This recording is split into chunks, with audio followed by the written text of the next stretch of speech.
Hey guys, welcome to Tarot with Banu channel. இன்னைக்கான reading எதை பற்றி அப்படின்னா ஸ்பெஷலாக வந்துட்டு நோ கான்டாக்டில் இருக்கிறவங்களுக்காக இந்த ரீடிங். ஸோ யாரெல்லாம் செப்பரேஷனில் இருக்கீங்களோ நோ கான்டாக்டில் இருக்கீங்களோ அவங்கெல்லாம் இந்த வீடியோ பார்க்கலாம். ஸோ இதில் என்ன தெரிஞ்சுக்க போகிறோம்? எப்போ ரீகன்சிலேஷன்னா இல்லை, இன்னும் கொஞ்சம் டெப்த்தாக ஒரு கேள்விக்கான பதிலடை நம்ம தெரிஞ்சுக்க போகிறோம். அதாவது நோ கான்டாக்டுக்கு என்ன வேணால் சுச்சுவேஷனாக இருக்கலாம். ஒன்று உங்கள் பார்ட்னர் வந்து சண்டை போட்டு பிரிஞ்சு போயிருக்கலாம், இல்லை பேரண்ட்ஸோட இன்வால்மெண்ட்னால பிரிஞ்சு போயிருக்கலாம், இல்லையா பிளாக் மேஜிக், இல்லையா தேர்ட் பார்ட்டி எனர்ஜி, இப்படி நிறைய ரீசன்ஸ் இருக்கும் நீங்கள் ரெண்டு பேரும் வந்து இப்போ செப்பரேஷனில் இருக்கிறதுக்கு. பட் அதையும் தாண்டி உங்களுக்கு ஒரு கேள்வி இருக்கும்ல, என் பார்ட்னர் மனசில் இன்னும் அதே லவ் இருக்கா, என்னை லவ் பண்ணுறாங்களா, அவங்க மனசில் நான் இருக்கேனா, என்ன நினச்சி ஃபீல் பண்ணுறாங்களா, இந்த மாதிரி கேள்விகளுக்கு பதில் தெரிஞ்சால் நல்லாயிருக்கும் இல்லையா? ஏன்னா சில பேர்லாம் வெயிட் பண்ணுறதுக்கு ரெடியாக இருக்கீங்க உங்கள் பார்ட்னருக்காக. அவங்க நான் எப்போ வேணால் வரட்டுன்னு அவங்களுக்காக நான் வெயிட் பண்ண ரெடியாக இருக்கேன்னு சொல்லி ரொம்ப பியூர் பாண்டோட நீங்கள் வெயிட் பண்ண ரெடியாக இருக்கீங்க. சில பேர்லாம் பார்க்குறதுக்கே ரொம்ப ஆச்சரியமாக இருக்குது. ஸோ அவங்களுக்காக இந்த ரீடிங் வந்து ஸ்பெஷலாகவே எடுக்கலாம். இன்னும் உங்கள் பார்ட்னர் மனசில் அந்த லவ் இருக்கா இல்லையா அப்படிங்கிறத இன்றைக்கி கன்ஃபார்ம் பண்ணிடலாம். அண்ட் இன்னைக்கு ரீடிங்கை வச்சு நீங்கள் வந்துட்டு தெரிஞ்சுக்கலாம் உங்கள் பார்ட்னருக்காக நீங்கள் வெயிட் பண்ணணுமா வேணாமா அப்படிங்கிற ஒரு கிளாரிட்டி உங்களுக்கு கிடைக்கும். ஓகே, நம்ம இப்போ ரீடிங்குள்ளே போகலாம்.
ஓகே, ஸோ என்னென்ன கார்டு வந்திருக்கு? 2 ஆஃப் பென்டக்கிள்ஸ் வந்திருக்கு, குயின் ஆஃப் ஸ்வார்ட்ஸ் வந்திருக்கு, அண்ட் 8 ஆஃப் பென்டக்கிள்ஸ் வந்திருக்கு. ஸோ என்னங்க ரீடிங் எக்ஸ்பிளைன் பண்ணுறேன். ஓகே, ஸோ உங்கள் பார்ட்னரோட தாட்ஸ் எப்படி இருக்குது அப்படின்னா வந்துட்டு கமிட்மெண்ட் கொடுக்கலாமா வேணாமாங்கிற கன்ஃபியூஷனில் தான் இன்னுமே இருக்கிறாங்கன்னே சொல்லலாம். ஸோ அவங்களுக்கு அந்த கன்ஃபியூஷன்ஸ் வந்து இன்னுமே இருக்குது. ஸோ இது பார்ட்னருக்கு ப்ரியாரிட்டி கொடுக்குறதா, இல்லை பேரண்ட்ஸ் ப்ரியாரிட்டி கொடுக்குறதா, இல்லை தேர்ட் பார்ட்டி இருக்காங்கன்னா தேர்ட் பார்ட்டிக்கு ப்ரியாரிட்டி கொடுக்குறதா, இல்லை உங்களுக்கு ப்ரியாரிட்டி கொடுக்கு, இப்படி ஒரு ஆப்ஷன்ஸ் ஒரு கிளாரிட்டியே இல்லாமல் தான் வந்துட்டு உங்கள் பார்ட்னர் வந்து இப்போ இருக்காங்க. ஸோ இது வந்து மேல் ஃபீமேல் எனர்ஜின்னு கிடையாது, இது ஜென்ரல் எனர்ஜி தான். ஸோ யார் வேணாலும் பார்க்கலாம், இது டைம்லெஸ் ரீடிங் தான், எப்போ வேணாலும் கனெக்ட் ஆகும். ஓகேவா? ஸோ உங்கள் பார்ட்னருக்கு வந்து இப்போ தாட்ஸே வந்து ரொம்ப ஒரு கன்ஃபியூஷன் ஸ்டேட்டில் இருக்காங்க, ஒரு பேலன்ஸே இல்லைன்னே சொல்லலாம் உங்கள் பார்ட்னர். ஸோ ஏதாவது ஒரு முடிவு வேணும் இல்லையா? ஸோ இந்த நோ கான்டாக்டில் ஏதாவது வந்து அவர் திங்க் பண்ணணும், ஏதாவது டெசிஷன் மேக்கிங்க்கு வந்து ரெடி ஆகணும். ஸோ இப்போ டெசிஷன் மேக்கிங்க்கு வந்து ஒரு ஒரு டெசிஷன் மேக்கிங் தாட் பீரியட்லேயே அப்போ அவங்க இல்லைன்னே சொல்லலாம். ஸோ அந்த மாதிரி வந்து அவங்க தாட்ஸ் எல்லாமே இருக்குது. ஸோ யாருக்கு இம்பார்ட்டன்ஸ் கொடுக்குறது, யாருக்கு ப்ரியாரிட்டி கொடுக்குறது, ஸோ இவங்களுக்கு கொடுத்தா அவங்க அவங்க அவங்க வந்து வருத்தப்படுவாங்களோ, இல்லை பேரண்ட்ஸ்க்கு இம்பார்ட்டன்ஸ் கொடுத்து உங்களை இழந்துருவோமோ, இல்லை உங்களுக்கு இம்பார்ட்டன்ஸ் கொடுத்து பேரண்ட்ஸ் இழந்துருவோமோ, இப்படி ஒரு கன்ஃபியூஷன் ஸ்டேட்லேயே உங்கள் பார்ட்னர் இருக்கிறாங்க. ஒரு தெளிவே இல்லை. அண்ட் மோரோவர் ஒரு பயம், ரெண்டையும் பேலன்ஸ் பண்ணுறதுக்கும் பயம், எதாவது ஒன்று சூஸ் பண்ணுறதுக்கும் அவங்களுக்கு வந்து பயம்னே சொல்லலாம். ஸோ எதையாவது ஒன்று சூஸ் பண்ணால் ஒன்றை இழந்துருவோமோ அப்படிங்கிற பயம் இருக்குது. ஓகே, அவங்க ஃபீலிங்ஸ் உங்கள் மேலே எப்படி இருக்குது அப்படின்னா வந்துட்டு இன்னுமே வந்துட்டு அந்த லாஸ்ட் நீங்கள் போட்ட சண்டை ஆர்கியூமெண்ட் வந்து அவங்க மைண்டில் அப்படியே தான் இருக்குது. இன்னும் அதிலேருந்து மூவ் ஆன் ஆகலை உங்கள் பார்ட்னர் வந்து. ஸோ அந்த ஒரு ஒரு ட்ரிகரிங்கான பிஹேவியரில் தான் இருக்காங்கன்னே சொல்லலாம். ஸோ இப்போ நீங்கள் போய் எந்த ஆக்ஷன் ஸ்டெப் எடுத்தாலுமே அதில் எந்த புண்ணியமே உங்களுக்கு இருக்காது. திருப்பி அவங்கக்கிட்ட இருந்து ஒரு அவாய்ட்னஸ் தெரியும், இல்லை ஒரு கோபமான ஒரு பதில் தெரியும், இல்லை ரொம்ப ஹார்ஷாக பேசுறது, இல்லை கோல்ட் ஹார்ட்டடாக நடந்துக்கிறது, இப்படி தான் இருப்பாங்க. ஸோ உங்கள் சைட்லேருந்து நீங்கள் எந்த ஆக்ஷனுமே எடுக்காமல் இருக்கிறது ரொம்ப ரொம்ப நல்லது. ஏன்னா இந்த டைம் பீரியட் வந்து நீங்கள் எந்த ஸ்டெப்புமே எடுக்காமல் இருக்கிறது தான் உங்களுக்கு நல்லதுன்னு நான் சொல்லுவேன். ஏன்னா கம்ப்ளீட்டாக வந்துட்டு ஒரு அக்செப்டன்ஸே இல்லாமல் ஒரு ப்ராக்டிக்கல் மைண்ட் செட்டில் இருப்பாங்க. ஸோ எதுக்கு எடுத்தாலும் கோவப்படுறது, எரிஞ்சு விழுகிறது, இப்படியே இருப்பாங்க. ஸோ இத்தனை நாள் நம்ம நோ கான்டாக்டில் இருந்துட்டோமே, கொஞ்சமாச்சும் ஃபீலிங்ஸ் வந்து மிஸ்ஸிங் எனர்ஜி இருக்காதா, என்னை மிஸ் பண்ண மாட்டாங்களா, என் மேலே லவ் இல்லையா அப்படின்னு நீங்கள் கேட்கலாம். ஸோ இங்கே லவ்வெல்லாம் இருக்குது, உள்ளுக்குள்ளே எல்லா லவ்வுமே இருக்குது. பட் அதை அவங்க இப்போ வந்து காமிக்கிற ஸ்டேஜில் இல்லை. அதை தாண்டி அதுக்கு முன்னாடி அவங்களுக்கு நிறைய ஈகோ இருக்குது, அந்த ப்ராக்டிக்கல் மைண்ட் செட் இருந்து அதை எப்படி ரொம்ப கோல்டு ஹார்ட்டடாக இருக்கிறது, தனக்கு தான் எல்லாம் நான் சொல்கிறது தான் சரி அப்படிங்கிற மாதிரி ஒரு ஆட்டிடியூடு. ஸோ இப்படியே இருப்பாங்க.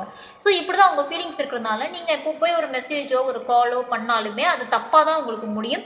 திருப்பி நீங்கள் தான் ஹர்ட் ஆகி அழுதுட்டு திருப்பி வருவீங்க. ஸோ நீங்கள் அன்பிளாக் பண்ண சொல்லி நீங்கள் வேறு எதாவது நீங்கள் ட்ரை பண்ணாலும் புண்ணியம் இல்லை. ஸோ பெட்டர் இந்த டைம் பீரியட் வந்து எதுவுமே நீங்கள் ட்ரை பண்ணாதீங்க. ஓகே மேம், அப்போது நான் என்ன செய்யணும், இந்த பாட்டனுக்காக வெயிட் பண்ணலாமா வேணாமா, அதை மட்டும் நீங்கள் சொல்லுங்கள். நீங்கள் கேட்குறது எனக்கு புரியுது. இந்த பாட்டை வந்து நீங்கள் வெயிட் பண்ணலாம், but it takes time. Okay, so சடனாக வந்து எதுவுமே இங்கே வந்து நடக்காது. நீங்கள் நினைக்கிற மாதிரி வந்து 1 மாதமோ 2 மாதமோ கிடையாது. இது வந்து 8 மாதம் கூட ஆகலாம், இல்லையா 1 இயர் கூட ஆகலாம். ஆச்சரியப்படுறதுக்கு இல்லை, ரொம்ப ஸ்லோ ப்ராசஸாக தான் இருக்கும்.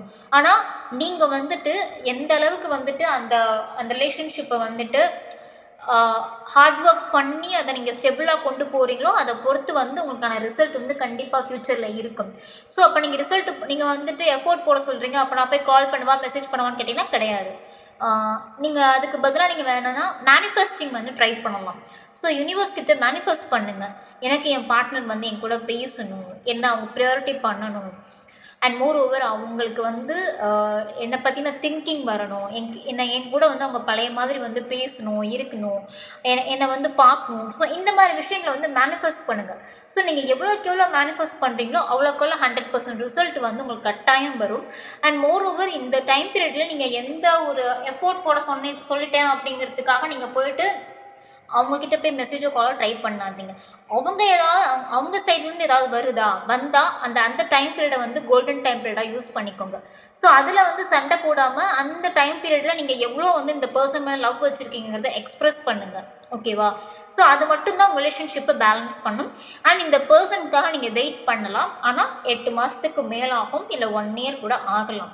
அவங்க வந்து இந்த ரிலேஷன்ஷிப்பை வந்துட்டு முக்கியத்துவம் கொடுக்கறதுக்கும் உங்களை சூஸ் பண்ணுறதுக்கும். ஓகே, ஸோ அது வரைக்கும் நீங்கள் வெயிட் பண்ணுறதா தாராளமாக வெயிட் பண்ணலாம். இல்லை வீட்டில் ப்ரெஷராக இருக்குது அப்படின்னு நினைக்கிறவங்க இன்டெப்த்தாக நீங்கள் வேணால் பர்சனல் ரீடிங் வேணால் எடுத்து பாருங்கள். ஸோ ஒவ்வொருத்தரோட நேமுக்கு ஏற்ற மாதிரி அந்த எனர்ஜிஸ் வந்து மாறும். இது ஜென்ரல் ரீடிங்கிறதுனால நான் இது ஜென்ரலாக சொல்லியிருக்கேன்.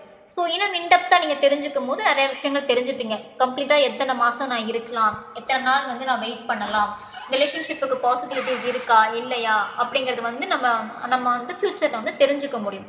ஸோ பர்சனல் ரீடிங் எடுக்கிறதுனால. ஸோ ரொமான்ஸ் ஏஞ்சலோட அட்வைஸ் என்னங்கிறதையும் லாஸ்ட்டாக பார்த்துடலாம்.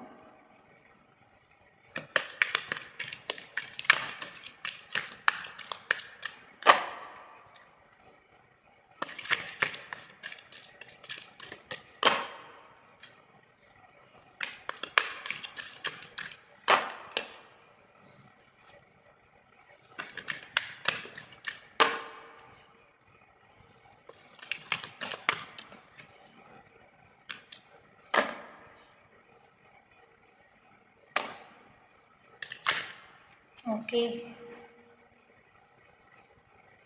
சில பேருக்கு வந்து கேஸ்ட் டிஃப்ரென்ஸ் கூட இருந்திருக்கலாம். நீங்கள் வேறு கேஸ்ட், உங்கள் பார்ட்னர் வேறு கேஸ்ட்டாக இருப்பாங்க.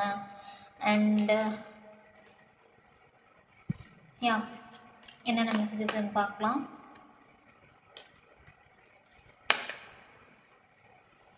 ஸோ நான் சொன்ன மாதிரி தான், let go of control issues. So அந்த கண்ட்ரோல் வேண்டாம். ஸோ நீங்கள் வந்துட்டு நீங்களாக போய் கால் பண்ணுறது, நீங்களாக போய் மெசேஜ் பண்ணுறது, தொந்தரவு பண்ணுறது, இல்லை ரொம்ப போயிட்டு நீங்களாக ஸ்டெப் எடுக்கிறது எதுவுமே வேண்டாம். அது பண்ணுறதுனால இன்னுமே உங்களை விட்டு விலகி போகத்தான் செய்வாங்களே தவிர்த்து திருப்பி உங்கள் தேடி வர மாட்டாங்க. ஸோ இந்த பீரியட் ஆஃப் டைம் பீரியடில் நீங்கள் கொஞ்சம் அமைதியாக இருக்கிறது ரொம்ப ரொம்ப நல்லது. ஸோ ஒரு சைலன்ஸ் வந்து கொடுங்க, உங்கள் பார்ட்னருக்குமே கொடுங்க, நீங்களுமே அந்த டைம் பீரியடில் ஹீல் ஆகுங்க. ஓகேவா? ஸோ நான் சொன்ன மாதிரி தான், நீங்களுமே அந்த டைம் பீரியடில் வந்து ஹீல் ஆகணும். உங்களை நீங்கள் வந்துட்டு செல்ஃப் லவ் நிறையா பண்ணணும். உங்களுக்கு பிடிச்ச விஷயத்தில் வந்து கான்சென்ட்ரேட் பண்ணுங்கள். உங்களுக்கு பின்னாடி ஒரு கெரியர்னு ஒன்று இருக்கும் பார்த்தீங்களா, அதில் என்னங்கிறது எஃபோர்ட் போடுங்க இந்த டைம் பீரியட். ஏன்னா 8 மாதம் 1 இயர் இருக்குது. ஸோ இந்த டைம் பீரியட் பூரா அவங்க நினச்சிக்கிட்டே அழுதுட்டு இருக்க போகிறீங்களா, இல்லை அவங்க வர டைம் பீரியடில் நீங்கள் வந்துட்டு நல்ல ஒரு நிலைமையில க்ளோவாகி இருந்து அவங்களுக்காக வெயிட் பண்ண போகிறீங்களா? ஸோ எண்ட் ஆஃப் த டே வந்து டெசிஷன் உங்களோட தான். அழுதுகிட்டே அந்த பர்சனுக்காக ஒரு வருஷம் இருந்து வேஸ்ட் பண்ணுறதை விட இந்த 1 இயரில் உங்களுக்காக எஃபோர்ட் போடலாமே. உங்களுக்காக எஃபோர்ட் போடும் போது ஒரு கெரியரில் நல்ல பிளேஸ் வந்திருக்கலாம். ஸோ நீங்கள் க்ரோ அப் ஆகிருப்பீங்க. கடன் இருந்தால் கடனை அடைச்சிருப்பீங்க. ஸோ இன்னும் சில பேர் பிஸ்னஸ் ஸ்டார்ட் பண்ணலாம் ஐடியா இருந்திருப்பீங்க. ஸோ அதில் கான்சன்ட்ரேட் பண்ணுங்கள். உங்கள் பார்ட்னர் எங்கேயும் போக மாட்டாங்க, திருப்பி வருவாங்க உங்களை தேடி. அது வரைக்கும் நீங்கள் உங்களை நீங்கள் தயார் பண்ணுங்கள். ஓகே, உங்கள் லைஃப்பையும் கொஞ்சம் பாருங்கள். அண்ட் நான் சொன்ன மாதிரி தான், ஸோ சில பேருக்கு வந்து கேஸ்ட் வந்து டிஃப்ரென்ஸ் இருக்கலாம். ஸோ ஜாதி வேறுபாடுகள் இருக்கும். இல்லை நீங்கள் வந்துட்டு அந்த ஃபைனான்ஷியல் ஸ்டேட் வெல்த் வைஸ் பார்த்தீங்கன்னா நீங்கள் அவங்க டிஃப்ரென்ஸ் இருக்கும். ஸோ ஃபேமிலி வைஸ் அது வந்துட்டு இருக்கும் சில பேருக்கு. Okay, and you deserve love. And உங்களுக்கு வந்து லவ் வந்து ரொம்ப ரொம்ப தேவை. உங்களுக்கான லவ் வந்து அது கண்டிப்பாக வரும். ஸோ அது வரைக்கும் வந்து உங்களை பார்த்துக்கோங்க. ஓகேவா, அது ரொம்ப ரொம்ப அவசியமானது. And confirmation, romantic feelings. So கூடிய சீக்கிரமே வந்துட்டு உங்கள் பார்ட்னர் வந்துட்டு பழைய மாதிரியே திருப்பி வருவாங்க. அந்த பழைய மாதிரியே அந்த ரொமான்ஸ் செக்ஷன்ஸ் எல்லாமே வந்துட்டு இன்னும் டபுள் ஆகும்.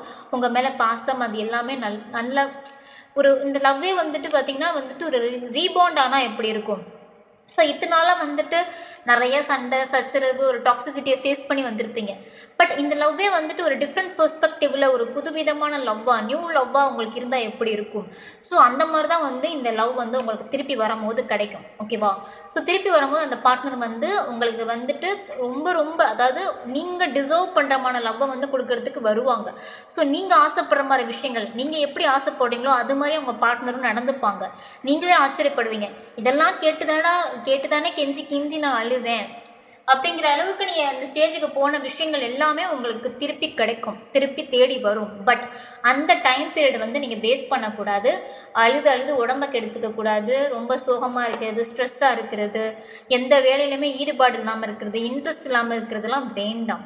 கொஞ்சம் இந்த 8 மாதம் 1 இயருக்கு உங்கள் லைஃப்பையும் பாருங்கள். அதுதான் வந்துட்டு ரொம்ப ரொம்ப நல்லது. அப்போ தான் வந்துட்டு 2 பேருமே சரிசமமாக க்ரோ அப் ஆவீங்க. நீங்களும் க்ரோ அப் ஆவீங்க, அவங்களும் க்ரோ அப் ஆவாங்க. ஸோ 2 பேரும் ஒரு ஸ்டேஜில் மீட் பண்ணும்போது நல்லா ஹெல்த்தியாக இருப்பீங்க. அந்த ரிலேஷன்ஷிப்பும் ஹெல்த்தியாக இருக்கும். ஸோ அதை தான் நான் சொல்ல வரேன். ஓகேவா, ஸோ ஹீல் யுவர் செல்ஃப். இந்த பர்சனுக்காக நீங்கள் வெயிட் பண்ணலாம். இந்த ஜென்ரல் ரீடிங் தான், நான் திரும்ப சொல்லிக்கிறேன், இது ஜென்ரல் ரீடிங். ஸோ உங்களோட நேமோட எனர்ஜிக்கு சில சுச்சுவேஷன்ஸ் வந்து மாறும் இன்டெப்த்தாக. ஸோ சில பேருக்கு வந்துட்டு இந்த 8 மாதம் 1 இயர்ங்கிறது 4 மாதம் ஆகலாம். இல்லை சில பேருக்கு அந்த 1 இயர்ங்கிறது 2 இயர்ஸ் ஆகலாம். ஸோ அவங்கவுங்களோட நேம் எனர்ஜியை பொறுத்து சில வேரியேஷன்ஸ் இருக்கும். ஸோ டிஸ்பிளேல என் கான்டாக்ட் நம்பருக்கு பர்சனல் ரீடிங் தேவைப்பட்டால் எடுத்துக்கோங்க. ஓகே, அண்ட் இன்னொரு விஷயம், என்னோடய வீடியோவுக்கு நிறைய பேர் சப்போர்ட் பண்ணுறீங்க, நிறைய பேர் ரெசனேட் ஆகுதுன்னு சொல்கிறீங்க. ரொம்ப ரொம்ப ஹாப்பியாக இருக்குது. ஸோ இது வரைக்கும் எனக்கு சப்போர்ட் பண்ணிட்டுருக்கேன் எல்லாருக்குமே ரொம்ப ரொம்ப thanks. And keep supporting me. And ஹாப்பியாக இருங்க, பாசிட்டிவாக இருங்க. Okay, tata bye bye. நாங்கள் அடுத்த ரீடிங்கில் சந்திக்கிறேன்.